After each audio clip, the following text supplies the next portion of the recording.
बड़ी पुरानी सी कहावत है ना, जिनके घर शीशे के होते हैं उनको दूसरों के घरों पर पत्थर नहीं चलाना चाहिए।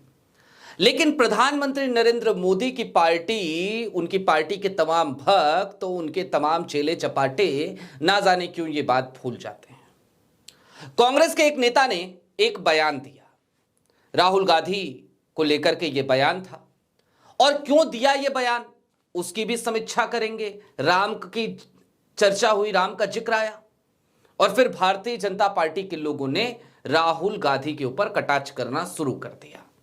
नेता का नाम है नाना पटोले। नाना पटोले ने कहा कि राहुल गांधी वही कर रहे हैं जो भगवान राम ने कहा था, जो भगवान राम ने किया था।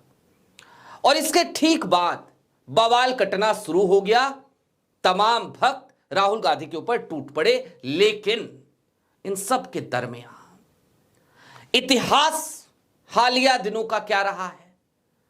भक्तों ने तो मंदिर बनवा दिए हैं प्रधानमंत्री नरेंद्र मोदी के, किसी ने विष्णु का अवतार कहा है, वो सारी चीजें निकलकर सामने आ गई। ठीक उसी तरीके से जैसे कि राहुल गांधी और कांग्रेस को विदेशी एजेंट बताया तो मोदी जी का ACYPL कनेक्शन सामने आ गया। अब उसी तरीके से भगवान राम की चर्चा हुई, राहुल की चर्चा हुई, और प्रधानमंत्री नरेंद्र मोदी जो खुद को खुद से नॉन बायोलॉजिकल कहते हैं, वो बुरा फंस गए। सारी बातें जरा विस्तार से करेंगे। नमस्कार, मैं स्वप्निल और आप मुद्दा देख रहे हैं। दोस्तों, आगे बढ़ें उससे पहले वही छोटी सी अपील। मुद्दा इन दिनों एक गंभीर आर्थिक संकट से जूझ रहा है। एक तरफ हमारे मेन बैंक अकाउंट बीते लंबे समय से फ्रीज चल रहे हैं, तो दूसरी तरफ हमारे 2.5 साल पुराने चैनल को हमसे लंबे समय तक छीन कर रखा गया था। ऐसे में डे टू डे ऑपरेशंस में रेवेन्यू पे बुरा असर पड़ने की वजह से मुद्दा को काफी मुश्किलों का सामना करना पड़ता है। लिहाजा आपसे गुजारिश है, यदि आप चाहें, यदि आप सक्षम हो, तो मुद्दा की छोटी छोटी मदद जरूर कीजिएगा। इसके लिए आप स्क्रीन पर दिख रहे QR कोड या फिर के नीचे दिख रहे UPI नंबर का इस्तेमाल कर सकते हैं। अब आगे बढ़ते हैं और सबसे पहले जरा उस स्थिति को डिकोड करते हैं जब नाना पटोले ने यह बात कही। नाना पटोले से सवाल ही ऐसा किया गया था, और ये सारे सवाल कई बार लगता है जानबूझकर किए जाते हैं ताकि किसी की जबान तो थोड़ी सी फिसल जाए। हालांकि नाना पटोले ने जो कुछ भी कहा वहां पर मैं नहीं मानता कि उनकी जबान फिसली है, वो शब्दशः सही कह रहे थे। नाना पटोले से सवाल किया गया। सवाल यह था कि भगवान राम का मंदिर बन गया अयोध्या में, राहुल गांधी अब तक दर्शन करने क्यों नहीं गए? इसके बाद PTI से बात करते हुए नाना पटोले ने कहा, see Rahul Gandhi is doing the work of Bhagwan Shri Ram. Rahul Gandhi भगवान राम का ही तो काम कर रहे हैं।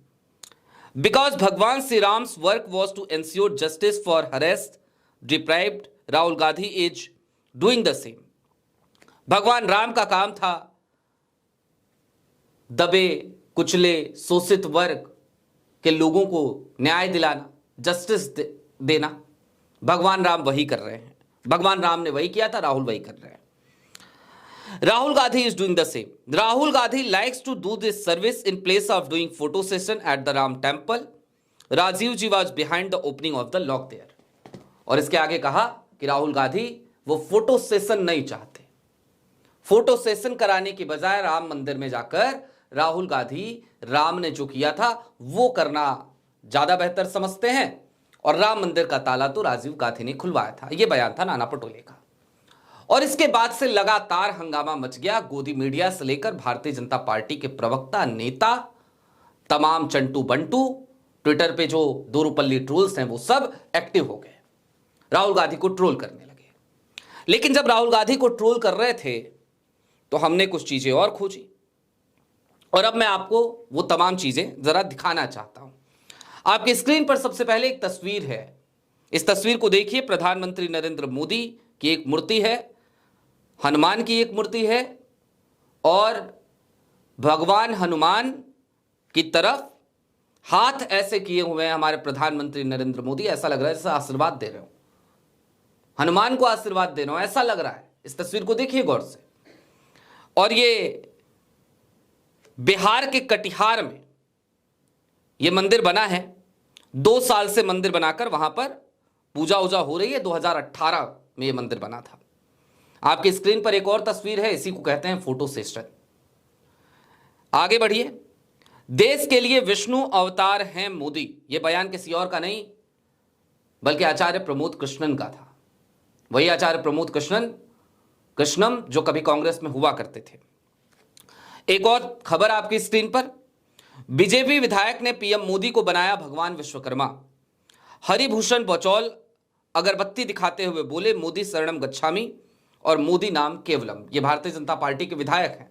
इन्होंने विश्वकर्मा जयंती पर, चूंकि उसी दिन प्रधानमंत्री का जन्मदिवस भी होता है, 17 सितंबर की तारीख होती है, तो बकायदा विश्वकर्मा भगवान की तरह प्रधानमंत्री नरेंद्र मोदी की तस्वीर बनाई गई, मूर्ति उर्ति लगाई गई और खूब पूजा पाठ किया गया। एक और पटना की खबर, जन्मदिन पर पटना में प्रधानमंत्री नरेंद्र मोदी की भगवान विश्वकर्मा जैसी पूजा, दूध से अभिषेक और आरती।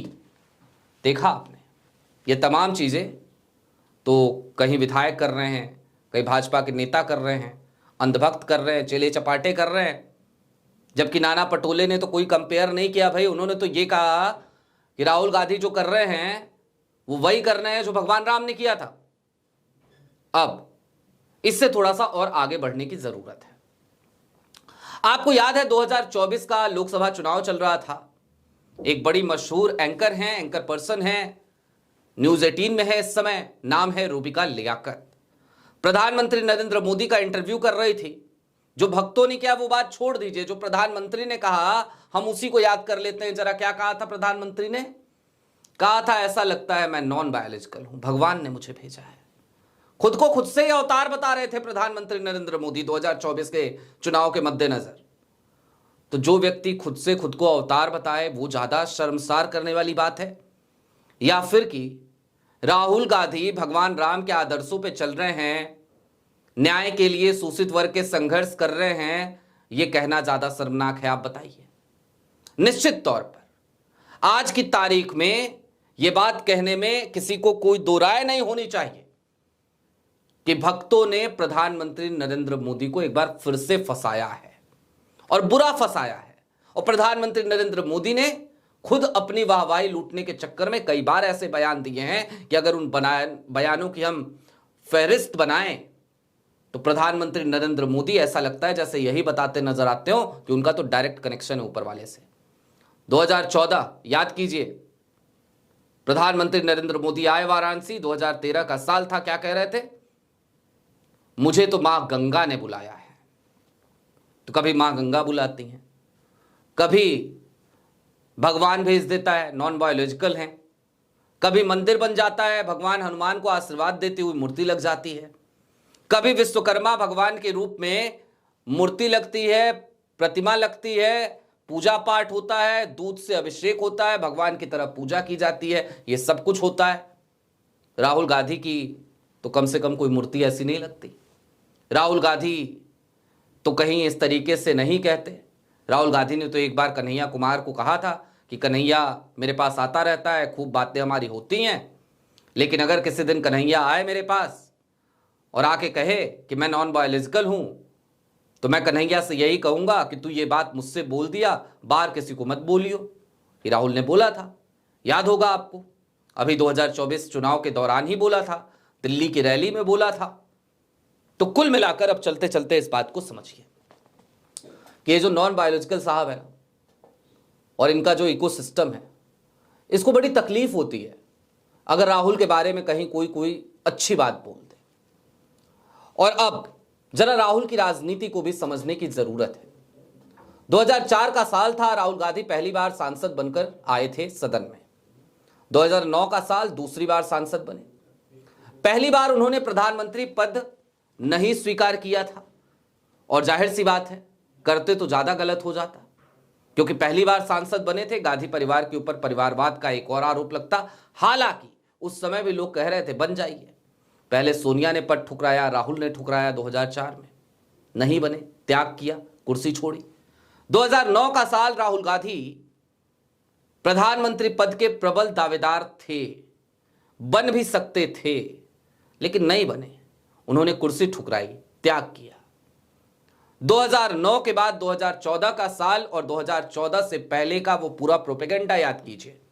अन्ना आंदोलन, अरविंद केजरीवाल, वो तमाम लोग कांग्रेस को जिस तरीके से सत्ता से बेदखल करने के लिए भारतीय जनता पार्टी के पीछे छिपे हुए तमाम चेहरे वो मैदान में उतर गए, यूपीए की सरकार को बदनाम किया, बाद में कई भ्रष्टाचार के आरोप निराधार निकले, जिसमें से एक 2G स्पेक्ट्रम भी था। उन सब के दरमियान राहुल लड़ते रहे और 2014 से लेकर अब तक 2024 तक राहुल गांधी लड़ रहे हैं अन्याय से। राहुल गांधी लड़ रहे हैं लगातार उन तमाम स्थितियों से जहां पर दबे शोषित वर्ग को दबाया जा रहा है और 11 साल बीत चुके हैं। मैं एक और बड़ी बात कहते हुए अपनी बात आज खत्म करना चाहता हूं। 11 साल बीतने वाले हैं, बीत नहीं चुके, बीतने वाले हैं। भगवान राम को 14 वर्ष का वनवास हुआ था। कहीं ऐसा तो नहीं कि राहुल गांधी का भी ये 14 वर्ष का वनवास ही चल रहा हो। और ये बात ना जाने कैसे मैं भी ये कह सकता हूं आज, और मैं कहता हूं कि जब मैं ये वीडियो रिकॉर्ड करने आया था, मैंने नहीं सोचा था मैं ये बात कहूंगा। ऐसा लगता है जैसे भगवान ने मुझसे कहलवाया है, ऐसा लगता है मुझे। अब इस पे भी अगर भक्तों को आपत्ति हो तो आपत्ति करते रहें, लेकिन हां, इतना तो तय है कि नाना पटोले ने जो कहा शब्दशः सही कहा, और भक्तों ने उसके पीछे जब बैंड बाजा लेकर निकले तो अपने ही अवतारी पुरुष की, नॉन बायोलॉजिकल साहेब की पोल पट्टी खोल दी। उनकी मूर्तियां, उनकी पूजा पाठ, उनकी तमाम चीजें वो सामने आ गई। और सच तो ये है कि भगवान को एक टूल की तरह ही तो इस्तेमाल किया है, सनातन धर्म को एक टूल की तरह ही तो इस्तेमाल कर रही है वर्तमान की सत्ता, वर्तमान का सत्ताधारी दल यानी कि भारतीय जनता पार्टी। आपकी क्या राय है हमें कमेंट बॉक्स में जरूर बताइएगा। अभी के लिए दीजिए इजाजत। चलते चलते फिर वही अपील, चैनल पे नए हो तो सब्सक्राइब करते हुए जाइएगा, सक्षम हो तो छोटी छोटी मदद मुद्दा की जरूर कीजिएगा। बहुत शुक्रिया।